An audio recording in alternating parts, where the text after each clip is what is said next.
Hello, hello, and welcome, everyone. Thank you for being here today. Thank you so much.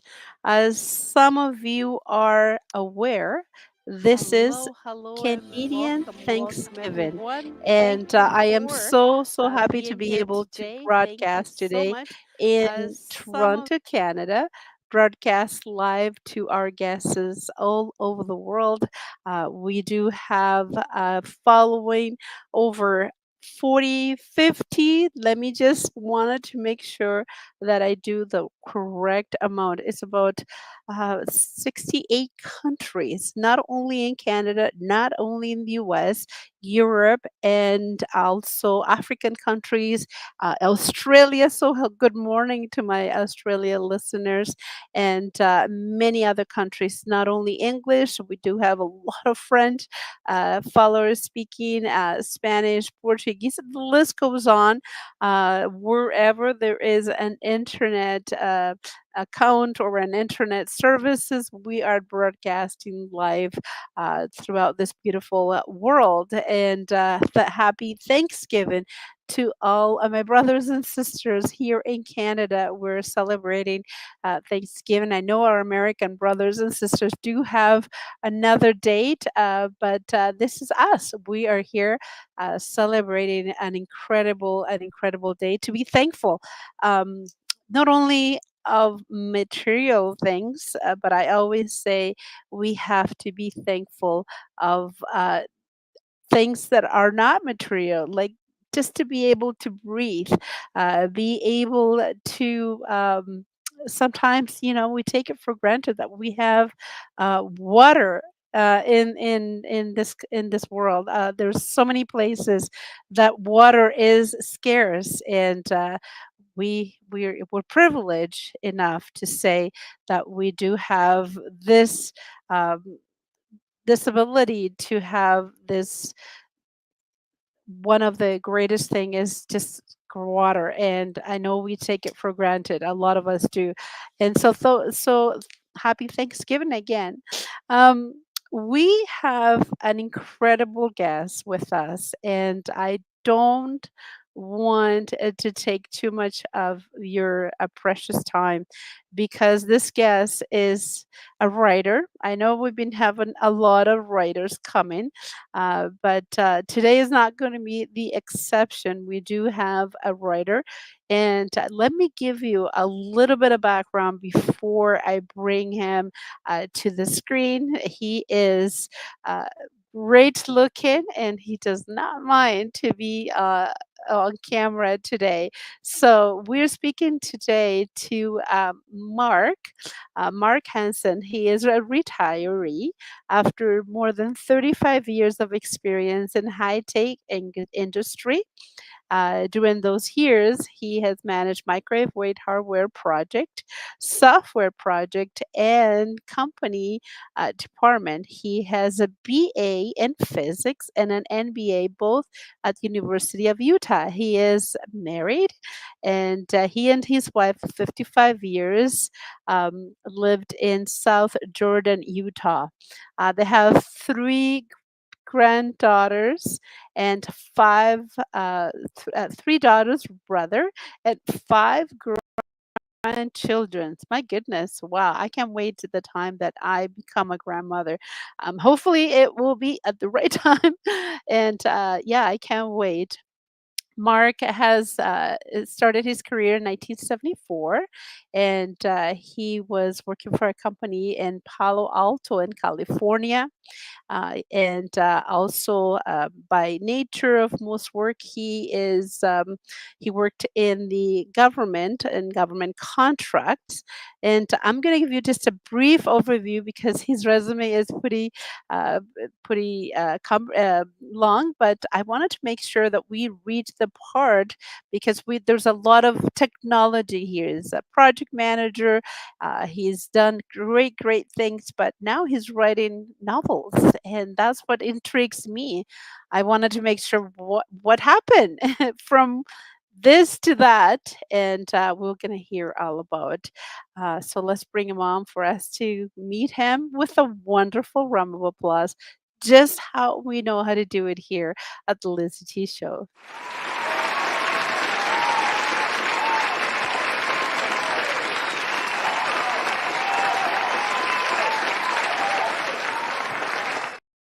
Hello, hello, Mark, and welcome to Canada virtually. Welcome to the LizyT Show.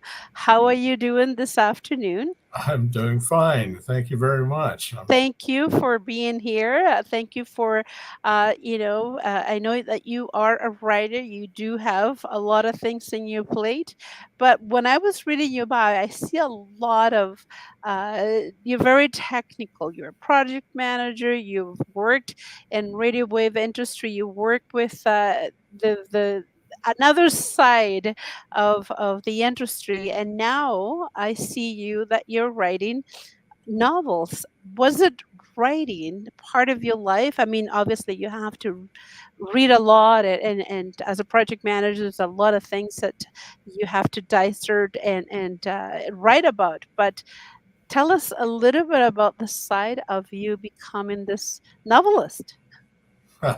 Well, yeah, you're right. I did do some writing while I was working.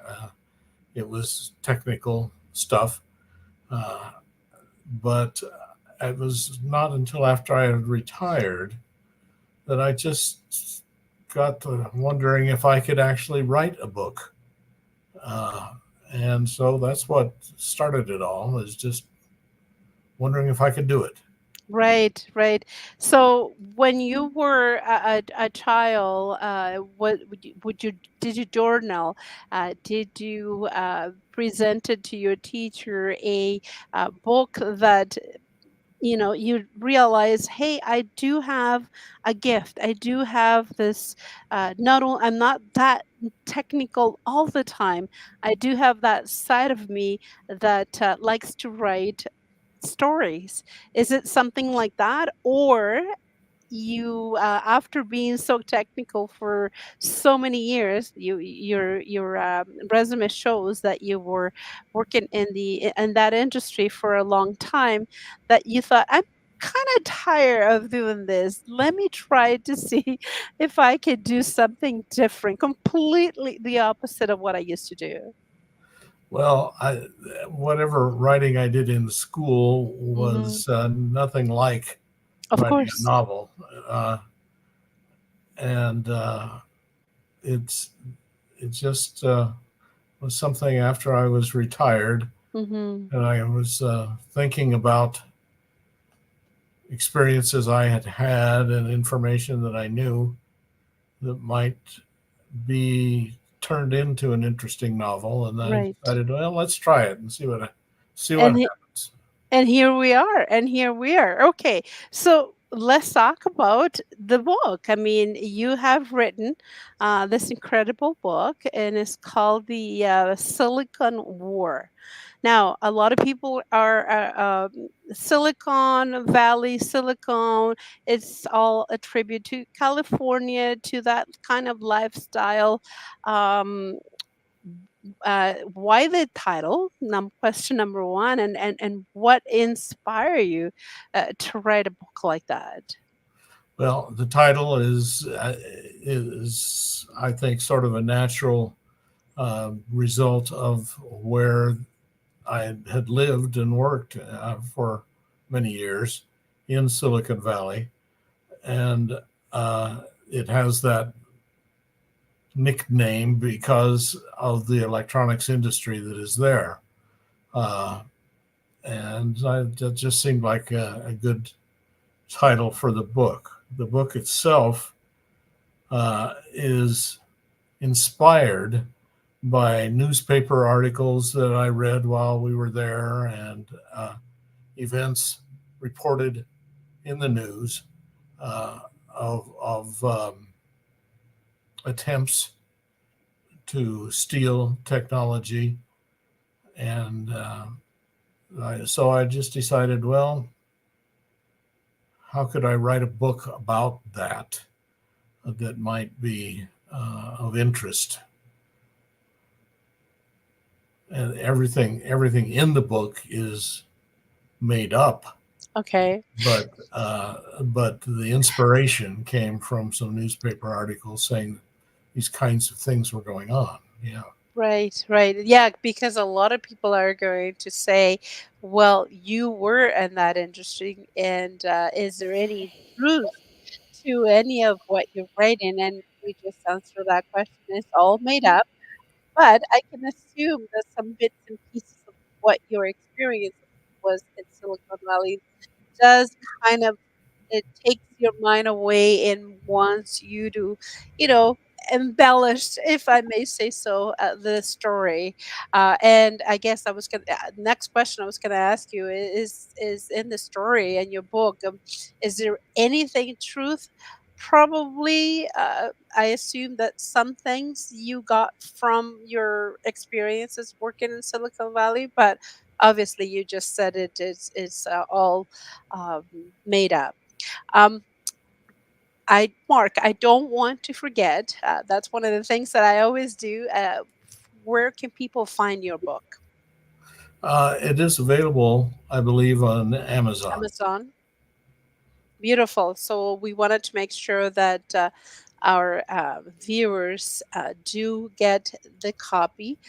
It is, I, I, I can tell, is a very, very interesting read. What would the audience would take away from this book? What is in it for me? Right? Everybody is probably asking, is it going to be entertaining? Is it going to be a who did what? Uh, because it looks like a very interesting read, and I want to make sure that you share it. Give us a little bit of golden nuggets or teasers for the audience to get it. And meanwhile, I will be sharing for you to know what it looks like on Amazon when you go and order your copy. Okay.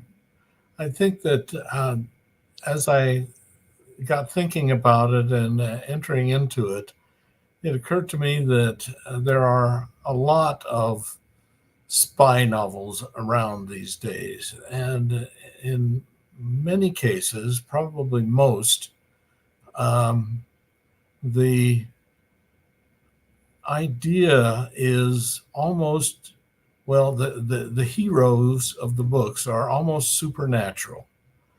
Uh, they are not typical everyday people that we know. And what I tried to do was a couple of things. One, indicate that perhaps that is a misrepresentation, that the people who are involved on either side of espionage activities are ordinary people who have made decisions to do certain things, and they have a more or less ordinary life until they get involved in that sort of thing. Um, that's one thing, and related to that is how does how does this involvement in espionage activities ultimately affect people's lives? Not only the people who are directly involved, but their families, other people around them. Uh, and so yeah, I think the book has an interesting story. There's some excitement and things that go on, but there is this other part of it that sort of is an attempt to show how it affects people's lives. I am going to come back to that question. How does it affect people's life? But one of the questions that I do want to ask you is that does this story is limited this to Silicon Valley in the U.S. only, or there is other places that you are involved in as well? There are lots of other places involved in the story. The technology that is being stolen Mhm. is Silicon Valley technology. And so Silicon Valley is certainly part of it, but other places in the United States are become involved because of the espionage uh, activities, Mhm. and also places in Europe, Mm. Germany, uh, and Finland, Mhm. and then of course because of the timing of the novel during the Cold War, the Soviet Union is Mhm. involved. Have you had the opportunity to been or to travel to any of those places? I think I have traveled to most of the places that are in the book, all of the places certainly in the United States. I have traveled a little bit in Germany, but not very much. I have spent a significant amount of time in Finland, and I have been to St. Petersburg since the end of the Cold War, but nowhere else in what is now Russia. Right. So Finland, in any novels that I have read, and I assume that most of my listeners have been reading novels about you, they mention England and many other places in the world, but you mentioned Finland, and that's a country that is rarely mentioned, especially a novel that is about spies. Why Finland? Well, I'm very familiar with Finland for one reason, and I, Finland has a very long border with Russia, and it seemed like to me when I was writing the book that it would be reasonable to assume that that border could play a role in espionage activities. Yes, and now that you mentioned, and I'm actually looking at the world map, I didn't realize. I'm very good with map most of the time, but I didn't realize that Finland actually is bordered to Russia. So that's pretty interesting. That's a surprise for me. Wow. Um, so everyone, if you just tuned in, you're listening right now to the LizyT show. It is Monday. It is our Canadian Thanksgiving, and we're here with an incredible author.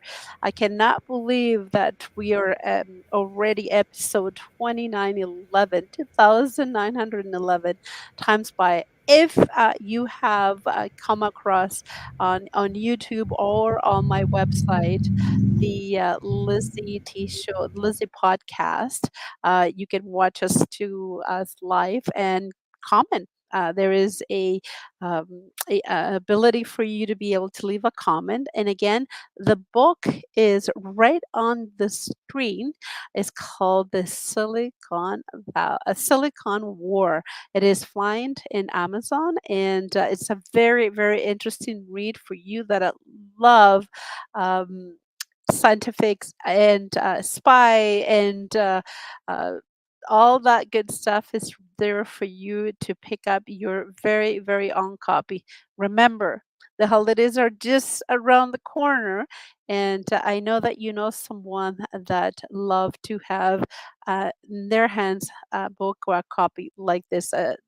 Also, it can be downloaded and Kindle as well. So do not miss. If you have any questions or concern or comment, do not hesitate to interact with us. Um, Mark, I was also going to ask you is that finishing this unique project of yours, I assume that one of the things that, as a writer myself, we notice that to have the idea in your head and to be able to put those ideas in paper and actually print it, it's a time involvement. How was the process for you as a writer Was it a difficult one? Was it a very easy one? I mean, this is your very first book. You have switched from one side to another side in your life when it comes to being creative. How was the process for you?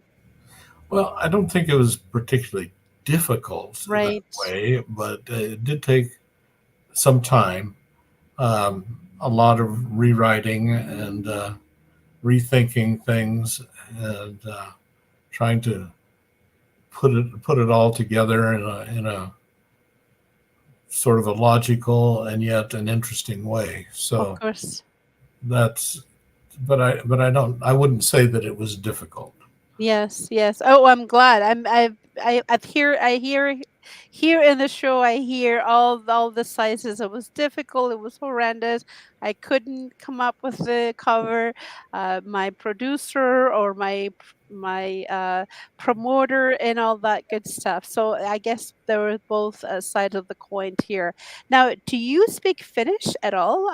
Do you know how to speak Finnish at all? How was because for you to be able to introduce or have that language in the book, how was why did you decided to do that? First of all, does it make it more interesting when you are able to have some of the language in the book? Well, the amount of Finnish language in the book is extremely limited. Right. I do speak Finnish. I speak, read, and Oh, write wow. Finnish quite fluently. In that regard, I cheat. My wife is Finnish, and Okay. so and I've lived there for uh, some periods of time over the years, and um, it's yeah, it's just part of my everyday life. Okay, okay. Okay. And obviously, when you immerse yourself in the culture and the language, and there is no other way to go around it, I guess you kind of forced to learn it. And so this is the influence that you decided to have in the book, I guess, to give it a little bit of more content, obviously. Yes. Of course, of course. One of the questions that I love to ask Mark is that we have a lot of people listening. If not right now, there will be listening later on. This is recorded, but one of the things that I love to ask writers become writers later on in life, or they're writers from the beginning, but they not necessarily publish a book right away because of they think that they're not good enough to become authors. They think that the process is difficult, whatever. There is a lot of struggles sometimes, and even to overcome the part of being an author. For you, as you said, it was easy, but what kind of advice will you give to my listener that somebody has a book? And I believe that everyone has a story inside of them, whether it's science fiction, make believe, or even a biography. But what would you say to my listeners that they're in the fence? They don't know if they should go ahead, but you know that that's a good story. They know themselves. This could be a good story, not necessarily to make millions, but to help someone. What would you say? What would you be your words of wisdom? Hmm. Getting a book published is not an easy thing to do. Writing it, comparatively speaking, is easy, but finding uh, publishers and that sort of thing is not an easy process.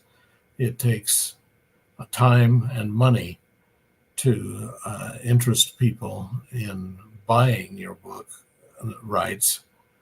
And that, I think, is something that people need to know going in, is that, yeah, you may have a good story and it may be well written, but you've got to sell it, and that takes time and money. I've received all sorts of comments and a lot of words of wisdom. But and I'm not just saying this is the first time that I've heard somebody give it as blanked as it is. It is a difficult process. It does require some financial investment, and again, you could have one of the best sellers, but if you do not know how to promote yourself and sell it, is not going to go anywhere. And I agree with you 1,000,000%.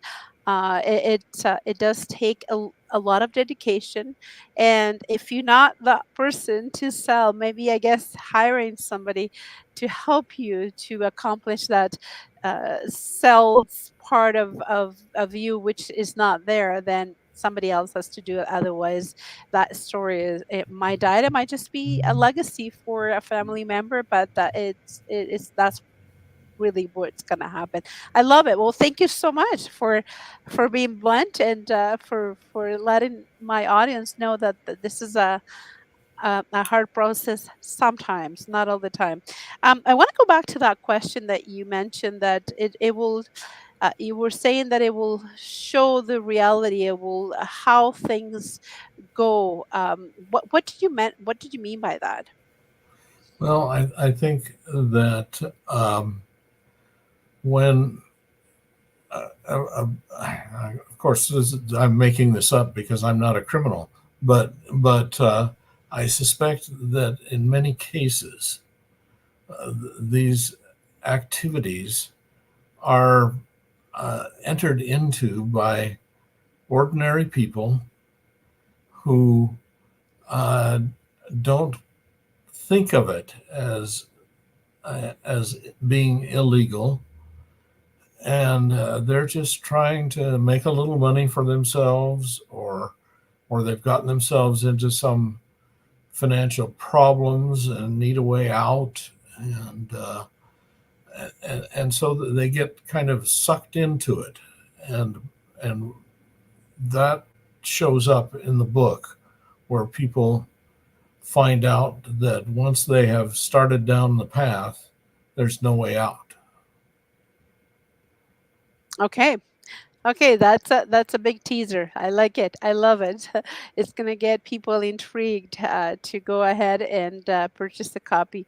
One of the things that I love about your book is definitely the wonderful work that I don't know if it was your pick or your chosen or you came up with it or perhaps your publisher, is the cover. Tell us a little bit about that. It definitely calls everyone's attention. There's a kind of like a matrix theme going on, but give us a little bit of background. How did that come about? Well, that came about a couple of things. The background is supposedly uh, um, out of focus electronic equipment in the background. The foreground shows two people facing off with weapons, and I think that in my mind, the Cold War era was much more one person or a small number of people versus another one person or small number of people, rather than like World War II, where you have uh, divisions of soldiers faced off against each other. And in many cases, it's very impersonal.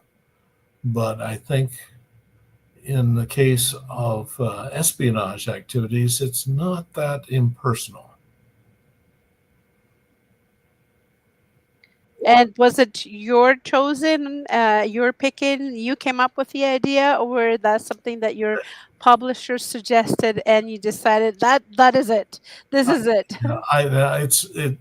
it began with me. It has evolved quite a bit by people who are Helping you more out. talented than I am in illustration. But yeah, the general idea was mine. Beautiful. So you had the dream, and that became conceptual as we're looking at it right now. And I love the color. It gives that matrix vibe, and I think people are very attracted to that kind of theme. So it fits perfectly. perfectly. Again, everyone, this is Lizzie. If you just tuned in, we are right now with author Mark Hanson. He is the author of The Silicon War. As you can see it on the screen, you are able to pick up your copy right now at Amazon.com and download it or order the physical cover, the physical book, for you to be able to get it for yourself, or you'll be able to give it to as a gift right now. The holiday season is coming, so it's a perfect gift if you are into this genre, and or for someone that you know that will definitely be happy to have that copy. If you have any questions or would like to chat with our author, it's right here from Utah, and love to interact with you. Or you can always send us your comment through the chat or through my website, the LizyPodcast.com, on my website. So it is already almost half an hour, and time just flies here in the LizyT show. Mark, are you working on anything new? Because now that you've tasted the art of writing and you realize that it's not as difficult to actually finish a book, um, are you working on anything new? And that's question number one. And I don't want to forget question number two. What is the response or family members, friends, people that know you in the techno era environment, and now you're writing science fiction? What's the response? You can answer the questions how you like it. Are you working on something new, and what's the reaction of friends and even the feedback from Amazon from your book? Well, I have been toying with the idea of writing um, another book, which would be um, a follow up on the Silicon War. Uh, some of the same characters and some events also that have to do with electronic espionage during the Cold War. Um, it's the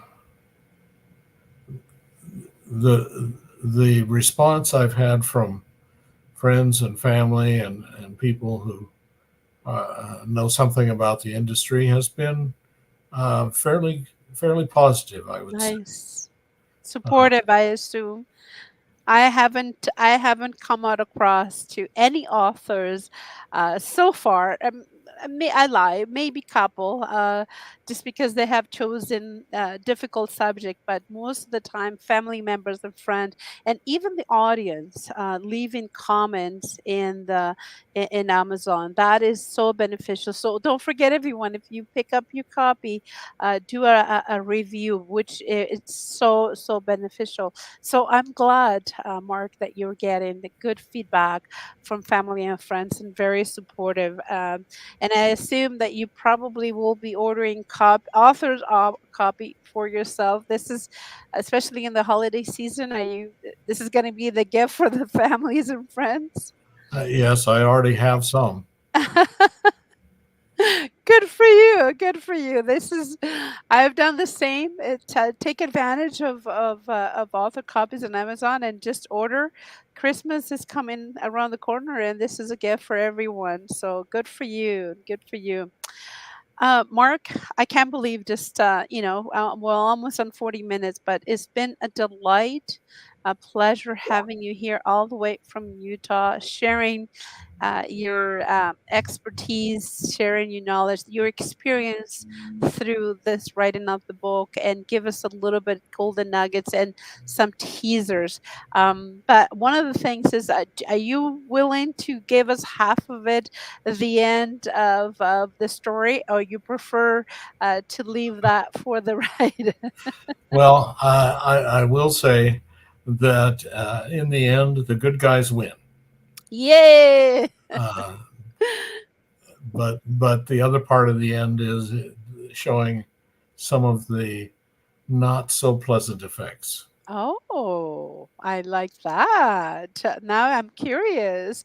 Not everyone who's listening is very curious.